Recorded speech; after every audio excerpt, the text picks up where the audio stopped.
미국 주식시장도 많이 하락하고 우리나라 코스피도 많이 하락을 하고 있죠. 개별 종목별로 보면 굉장히 파란불이 많이 들어와 있는데, 저는 주식시장에 굉장히 오래 있었기 때문에 이제 뭐 내공이 쌓여서 오늘처럼 이렇게 주식시장이 하락하는 날은 그냥 가볍게 한강 한번 갔다 오고 이렇게 끝나는데, 우리 초보자님들은 이러다가 폭락하는 거 아니냐, 괜히 투자한 돈 다 날리는 거 아니냐, 지금이라도 손절 때려야 되는 거 아니냐, 이렇게 불안하실 수밖에 없어요. 그래서 오늘 영상을 보고 나면은 주시장이 앞으로 어떻게 될 거고 중장기적으로 어떤 흐름을 보일 건지 어느 정도 이제 감이 좀 잡히실 텐데요. 먼저 우리 채널은 고품격 주식 재테크 전문 채널이죠. 그러다 보니까 주식시장이 지금 개 빠지는 이유가 뭔지 한번 살펴보겠습니다. 뉴스 그대로 금리, 환율, 유가, 이 3고가 주식시장을 덮쳤다. 이게 바로 원인이죠. 우선 금리부터 한번 보면은 이번 9월 FOMC죠. 미연준의 공개시장위원회 PC 인플레이션이라 그래서 개인소비지출 측정치 물가지수가 지난 6월에 한 3.4% 정도 증가할 거다. 이것도 굉장히 높은 수치인데 그걸 가지고 이번 9월에는 아니다. 4.2% 훨씬 더 많이 오른다. 이렇게 얘기를 하고 있고, 마지막에 보면 이제 정상적인 경로로 갔을 때 내년에 기준금리를 인상하는 게 맞다. 뭐 이런 식의 자료가 나왔죠. 연준에서도 물가 상승률이 지금 장난이 아니다. 이걸 인정하고 테이퍼링 및 기준금리 인상 시점 이걸 서둘 수밖에 없다. 이걸 뭐 지표로 공개한 만큼 특히 채권 시장 중에서 장기채 10년, 20년 이렇게 투자한 분들의 매도세가 강한 건 당연합니다. 그래서 지금 미국 장기 국채 금리가 그림처럼 급등을 하고 있는 건데요. 일단 쉽게 설명하는 게 핵심이죠. 그래서 쉽게 설명드리면 시중금리가 상승하는 구간 있죠. 이때 만약에 10년물 장기 국채를 투자하고 있는 투자자들은 손실을 어마어마하게 봅니다. 이게 듀레이션이라는 게 있어가지고 만약에 10년 만기 국채 금리가 1% 올랐다. 그러면 대략적으로 채권은 내가 투자한 금액 대비 한 7% 정도 이렇게 마이너스가 난다고 보시면 돼요. 뭐 듀레이션까지 알 필요는 없고 시중금리가 올라가면 채권 가격은 폭락을 한다. 이게 핵심입니다. 그래서 장기 국채를 투자하고 있는 투자자들은 당연히 지금 던지겠죠. 그래서 10년물 국채 가격은 떨어지고 이거에 반대로 움직이는 국채 금리가 급등을 한 겁니다. 그래서 채권을 잘 모르시면 대체 무슨 소리냐, 금리가 올라가는데 채권 가격은 왜 떨어진다는 거지? 뭐 7%가 떨어진다는 건 무슨 소리지? 굉장히 어려우실 수 있어요. 그래서 그냥 이게 외우시면 됩니다. 금리가 올라가는 구간에 장기 채권 투자했다가는 그냥 패가 망신 나오는구나, 잘못하다가는 한 방에 가는구나, 이렇게 생각하시면 돼요. 그런데 우리는 장기 국채를 투자하고 있는 사람들이 아니잖아요. 어쨌든 주식을 투자하고 있습니다. 그렇다 보면 일단 테이퍼링이 시작된다. 그래서 미연준이 국채 매입량을 좀씩 줄인다. 그리고 뭐 앞으로 기준금리를 인상한다. 이런 뉴스들은 사실 주식을 투자하고 있는 사람들의 입장에서 악재는 아니에요. 왜냐, 미연준이 판단하기에 지금 경제가 충분히 회복됐고 일단 그것까지 뛰어넘을 인플레이션이 지금 우려된다. 이럴 때 기준금리를 인상하고 뭐 테이퍼링 시작하고 그러는 거거든요. 그런데 주식시장에서는 항상 그런 시점마다 단기적으로 주식시장이 하락을 반복해 왔어요. 왜냐, 첫 번째로 지금 과도한 유동성이 회수되면서 주식시장에 자금이 이탈되는 거 아니냐, 이런 공포가 시장을 지배하는 거죠. 금리를 올리면 어쨌든 유동성은 회수가 될 테니까 괜히 신흥국 시장에서 글로벌 시장에서 자금 이탈되는 거 아니냐, 이런 우려가 커지는 거고요. 두 번째는 인플레이션이 굉장히 지금 심하다고 얘기하고 있기 때문에 혹시라도 금리 인상 속도가 너무 빠르면은 지금 그림처럼 과거 1980년대 아니면 1995년처럼 이게 금리를 너무나 빨리 올리면서 주식시장이 아주 폭락을 하는 거 아니냐, 과거에 이런 학습 효과가 있기 때문에 지금 공포감이 아직도 남아있어서 투자자들이 일시적으로 이렇게 매도하는 경향이 좀 있어요. 그런데 첫 번째로 지난 1990년대에는 그랬지만 2000년대 이후로부터는 미연준은 시장과 소통을 굉장히 많이 합니다. 내가 뭐 금리를 언제 올릴 거야, 뭐 지금 테이퍼링 할 거야, 뭐 이런 거 굉장히 많이 하고요. 밀당을 많이 해요. 그래서 주식시장이나 아니면 경제 상황을 또 봐가면서 기준금리를 올린다거나 테이퍼링을 결정하기 때문에, 그러니까 2000년대 이전처럼 독단적으로 막 기준금리를 막 올려서 주식시장을 폭락시키는 일이 거의 없습니다. 2000년대 이후로는 아직까지 한 번도 없었죠. 자, 그래서 이번 테이퍼링 이슈, 뭐 금리 인상 속도를 빨리 하겠다, 요 이슈도 과거 2000년대 이전처럼 막 주식시장이 폭락될 요럴 확률보다 2000년 이후 최근까지처럼 일시적인 시장의 충격, 일시적으로 주식시장이 한번 눌리는 이런 에피소드의 가능성이 굉장히 크죠. 자, 일단 그건 알겠다. 그런데 문제는 유동성이 굉장히 지금 많이 풀렸지 않냐. 그래서 금리를 올라가거나 아니면 테이퍼링을 하게 되면 어쨌든 유동성이 회수가 되는 건데, 그러면 주식시장에 있던 유동성이 빠지면서 주식시장이 폭락을 하는 거 아니냐, 이런 우려가 또 있죠. 그래서 그림의 푸른 선은 미연준의 기준금리고요. 붉은 선이 주식시장입니다. 미연준의 기준금리가 인상되기 시작하는 시점, 그 유동성을 확실히 흡수하는 시점이죠. 이때부터 주식시장은 역사적으로 폭락을 했나요? 아니죠. 반대로 기준금리가 일정 수준까지 이렇게 높아지기 전까지는 금리가 올라가는 내내 주식시장은 좀 더 빠르게 오히려 상승을 했습니다. 그럼 이런 질문을 많이 하겠죠. 야, 지금은 코로나 때문에 진짜 너무 많은 돈이 풀렸지 않냐. 그래서 유동성을 흡수하기 시작하면 더 빨리 폭락하는 거 아니냐. 과거랑 지금이랑은 엄연히 틀리지. 이렇게 얘기를 하실 수 있는데 그림에 지난 2015년 이후부터를 보시면 그 이전에 뭐가 있었죠? 금융위기가 있었어요. 이때 QE 1에서 3까지 그러니까 과거 역사의 전례를 찾아볼 수 없을 정도로 엄청나게 막대한 유동성을 풀었던 시기죠. 그리고 나서 2015년부터 기준금리를 인상해서 유동성을 흡수하는 시기였습니다. 당시도 지금과 마찬가지였어요. 사람들은 과거 유례를 찾아볼 수 없을 정도로 크게 풀어진 유동성이 흡수되면서 주식시장이 폭락할 수밖에 없다. 이게 우려가 엄청나게 많았고요. 일시적으로 테크주들은 너무 고평가라서 폭락할 수밖에 없다 그러면서 테크주들이 일시 하락한 것도 있고 주식시장도 2015년에 잠깐 하락했었어요. 근데 재밌는 사실 있죠. 그림 보시면 알겠지만 사실 미국 빅테크주들 얘네들이 본격적으로 상승한 시기는 언제냐? 기준금리가 인상된 2015년 이후부터 본격적으로 상승을 했습니다. 이유가 뭘까요? 통상적으로 금리가 올라가면서 유동성이 흡수된다? 이건 말은 맞지만 무슨 유동성이 전부 다 빠져나가는 게 아니라 경기가 회복되고 성장하는 구간이에요. 이 기간에는 주식시장으로 더 많은 돈이 몰려갑니다. 그래서 주식시장은 계속 우상향했던 결과가 더 많고요. 일정 구간 이상 기준금리를 올리게 되고 주식시장의 기대 수익률, 예상 수익률 대비 금리가 더 높다. 그럼 이제 주식시장에 있던 자금이 채권으로 넘어갑니다. 그런 현상이 발생하기 전까지는 기준금리가 올라가는 동안 주식시장 도 올라간다. 이렇게 이해를 하시면 돼요. 자, 이제 3고 중에 금리 인상 문제, 그러니까 테이퍼링이나 기준금리 인상에 대한 걱정이 조금 덜해지셨나요? 그러니까 역사적으로 유동성 회수 우려가 커지는 시기에 정말 일시적으로 주가가 하락한 경험은 계속 반복되어 왔어요. 5년, 한 10년 단위로 이렇게 반복되다 보니까 우리는 이것을 계속 잊죠.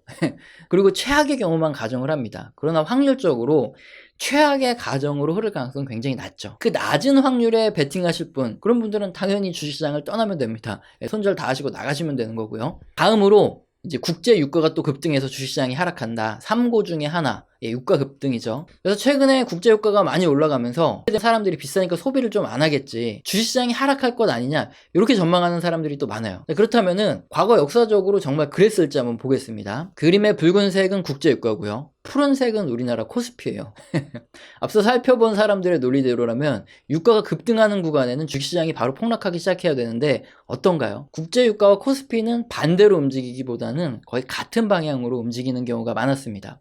물론 2010년 이후에 이제 셰일가스가 개발되는 2015년에는 조금 흐름이 달랐지만 그 구간을 제외하고 나머지 구간은 대체적으로 국제유가와 우리나라 코스피의 움직임이 거의 유사하게 움직여왔죠. 이유는 뭘까요? 네, 국제유가와 마찬가지로 우리나라 주식시장도 경기에 굉장히 민감한 이런 특성이 있어요. 그러니까 셰일오일 채굴 확대와 같은 문제를 제외한다. 글로벌 경제가 좋을 때 유가도 올라가는 경향이 높습니다. 많이 사용하니까요. 마찬가지로 글로벌 경제가 좋으면 우리나라도 어떡하죠? 수출이 잘 되죠. 그러니까 주식시장이 좋았어요.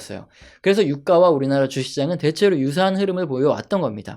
그러나 마찬가지로 역사적으로 유가가 급등할 때마다 이렇게 일시적으로 소비가 감소하면서 주식시장이 하락하는 거 아니냐 하면서 주식시장이 단기로 항상 이렇게 하락했다가 다시 올라가는 이런 역사도 반복되어 왔습니다. 과거랑 틀려진 게 하나도 없다는 거여서 오래 경험해본 사람들은 아 이거 또 이러는구나 이걸 다 알 수 있거든요. 이제 두 번째 유가 급등에 대한 우려도 어느 정도 사라지셨나요? 장기적인 역사를 봤을 때 유가가 상승하는 구간에 주식시장이 함께 폭락했기보다 일시적으로 폭락했다가 다시 유가와 함께 상승하는 경향이 많았다. 그러니까 이제 대세 폭락으로 갈 이런 확률은 낮다. 이렇게 보시면 됩니다. 그럼에도 불구하고 혹시나 이번에는 틀리지 않냐 이게 낮은 확률에 베팅하고 싶으신 분들은 역시나 이제 주식 다 팔고 떠나시면 됩니다. 이제 세 번째 환율, 3고 중에 환율이죠. 원달러 환율이 급등하고 있어서 앞으로 주식시장이 폭락할 거다 이렇게 전망하는 사람들이 많죠. 그래서 그림의 붉은색은 원달러 환율이고요. 푸른색은 코스피입니다. 일반적으로 원달러 환율이 상승할 때 코스피가 하락하는 경향이 강하고요. 원달러 환율이 하락할 때 코스피가 올라가는 경향이 강하죠. 지금 보시면은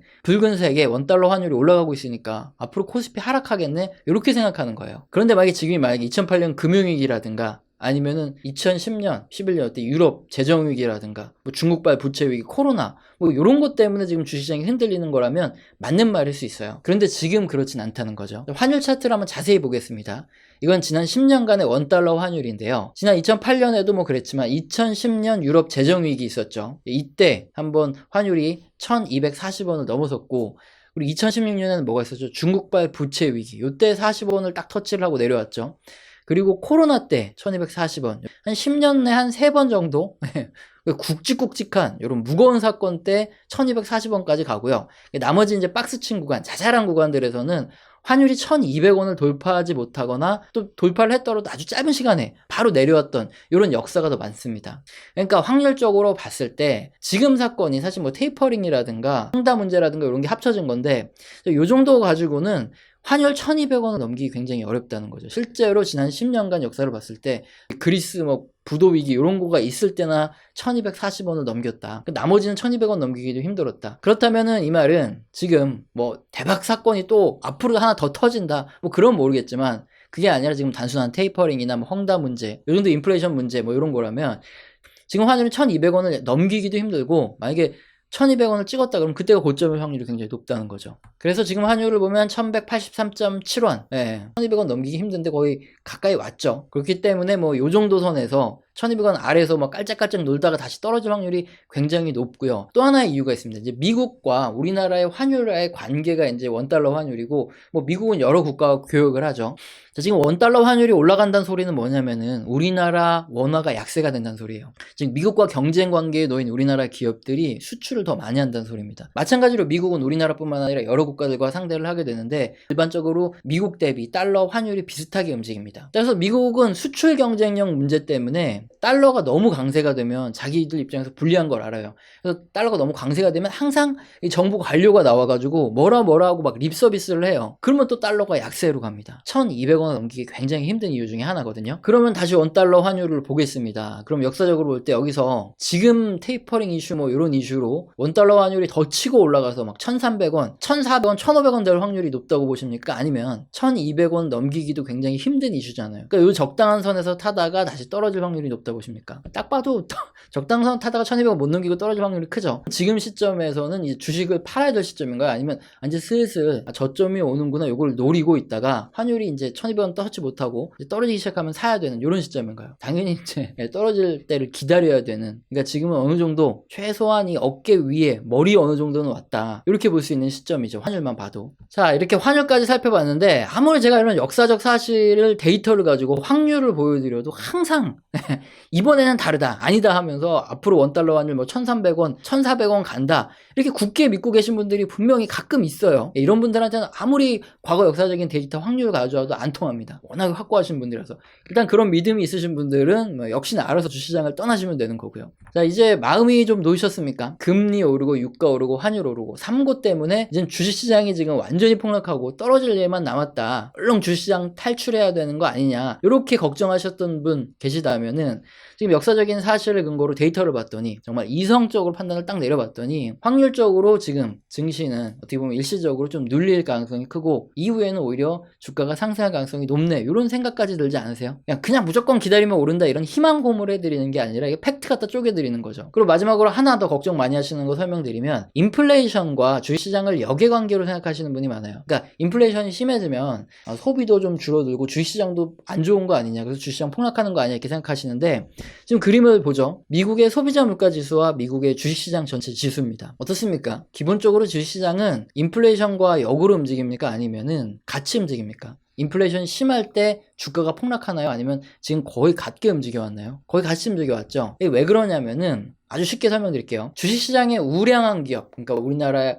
소비재를 만드는 아주 유명한 기업 하나만 있다고 할게요. 단기적으로 주가는 여러 다른 요인이 많으니까 뭐 움직임에 따라 틀리겠지만 예를 들어서 10년 이상 이렇게 장기적으로 주가를 봤을 때 주가가 우상향해서 올라가려면 반드시 뭐가 있어야 되냐? 기업의 매출과 영업이익이 증가해야 됩니다. 이건 절대 변하지 않는 거거든요. 특히나 장기 투자에서는 그러니까 매출이 만약에 10년 동안 떨어지고 영업이익이 10년 동안 떨어진다. 이런 기업은 뭐 단기적으로는 호재로 이렇게 올라갈다 할 수는 있지만 어쨌든 우하향할 수밖에 없어요. 반대로 10년 내내 이렇게 꾸준하게 매출과 영업이익이 계속 늘어난다. 그럼 주가도 뭐 등락은 하겠지만 결국에는 계속 우상향 흐름을 보인다는 거죠. 자, 그렇다면은 아까 설명드린 대로 지수에 우리나라 소비재를 만드는 우량 기업 하나만 있다고 가정을 했죠. 근데 이 우량 기업이 우리한테 꼭 필요한 필수 소비 제품 이런 것들을 만들고 시장 점유율도 굉장히 높은 수준을 유지해오고 있다고 하겠습니다.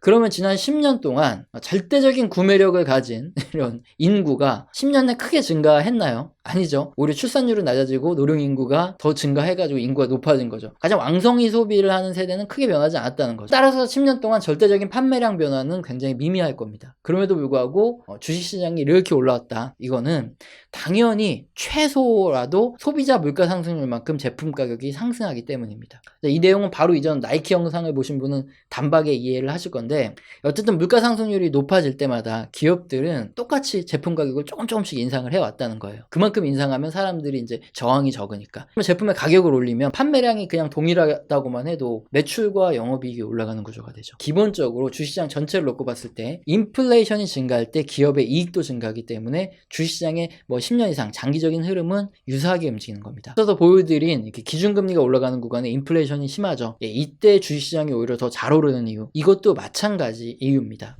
물론 스태그플레이션이 올 수도 있으니까 그렇지 않냐 이렇게 생각하실 수도 있는데, 스태그플레이션에서는 경기를 잡겠다, 돈을 막 풀어 제끼잖아요. 그러면 인플레이션이 더 심해져요. 반대로 금리를 올리면은 인플레이션은 어느 정도 잡혀도 경기가 더 침체될 수 있죠. 그런데 이미 9월 FOMC에서도 보여준 대로 미 연준은 이제 테이퍼링과 금리 인상을 서두르는 것을 방향으로 잡았습니다. 일단 그러면 여기서부터 스태그플레이션이든 아니든 경기가 앞으로 침체가 된다는 전제가 핵심인데, 뉴스를 봐서 아시겠지만 지금 수요는 굉장히 충분해요. 여러 가지 데이터도 마찬가지고요. 근데 지금 배송이 지연되면서 발생하는 겁니다. 모든 문제가. 그러면서 오히려 소비도 좀 감소하고 기업의 매출도 감소하고 글로벌 경기가 둔화되는 것처럼 보이는 거예요. 그런데 과거 사례로 봤을 때 스태그플레이션 상황에서는 수요가 이렇게 강하지 않아요. 예를 들어서 유가가 급등했기 때문에 수요가 감소하고 이러면서 스태그플레이션이 오는 거거든요. 근데 지금은 운송 지연이라는 변수 때문에, 이것 때문에 발생하는 이게 경기 둔화처럼 보이는 건데, 이 변수는 적응적인 요소가 될 가능성이 크죠. 이게 무슨 소리냐? 배송 지연이 그냥 일상화되는 거예요. 그러니까 소비 감소로 경기 침체가 발생하는 게 아니라 구매자들은 아직 많거든요. 그래서 순차적으로 이렇게 받는 겁니다. 배송이 지연되는 사이클에 맞춰서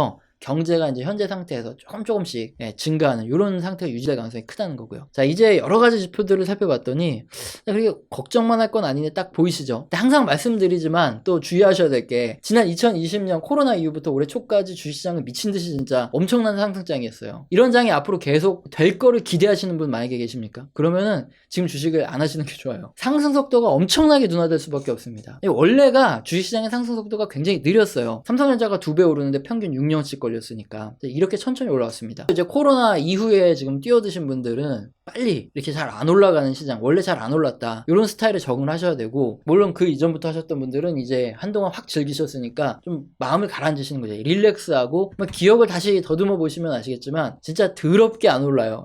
그러다가 기다리다가 내가 팔면 올라서, 왜 주시장의 격언 중에 내가 팔면 오른다 이런 격언이 있잖아요. 이게 원래 주시장의 생리였단 말이죠. 그때로 돌아가야 이제는 된다. 결론적으로 지금 주식시장의 하락 조정도 역시 일시적일 가능성이 다 높죠. 그렇지만 이 하락이 끝나고 나면 작년 코로나 이후 빠르게 올랐던 주식시장처럼 급등하는 건 아니지만 좀 누워져서 이렇게 천천히 우상향하는 흐름이 나타날 가능성이 큽니다. 공부한답시고 유튜브 보고 맨날 이런 거만 하면은 그런다고 수익이 나는 장세가 아니에요. 이럴 때는 집안일도 하고 분석 잘 해놓은 기업 있으면 엉덩이 무겁게 여기저기 갈아타지 말고 오히려 이제 그런 시간에 가족하고 좀 놀러 다니고, 그러다 보면은 이제 좋은 종목 잘 고르셨다면 시간 지나면 수익이 나 있는 그런 시장으로 회귀를 했다. 그래서 여기에 빨리 적응을 해야 된다. 이게 포인트가 되겠죠. 자, 그리고 이제 한국가스공사가 굉장히 많이 올랐죠. 그래서 수익 보신 분도 굉장히 많다. 메일도 많이 오고 하는데, 일단은 요거 조금씩 조정을 해서 한국전력으로 좀 넘어갈까. 오늘 영상도 마음에 드셨다면 구독과 좋아요 꼭 눌러주시고요. 지속적으로 시청 부탁드립니다. 감사합니다.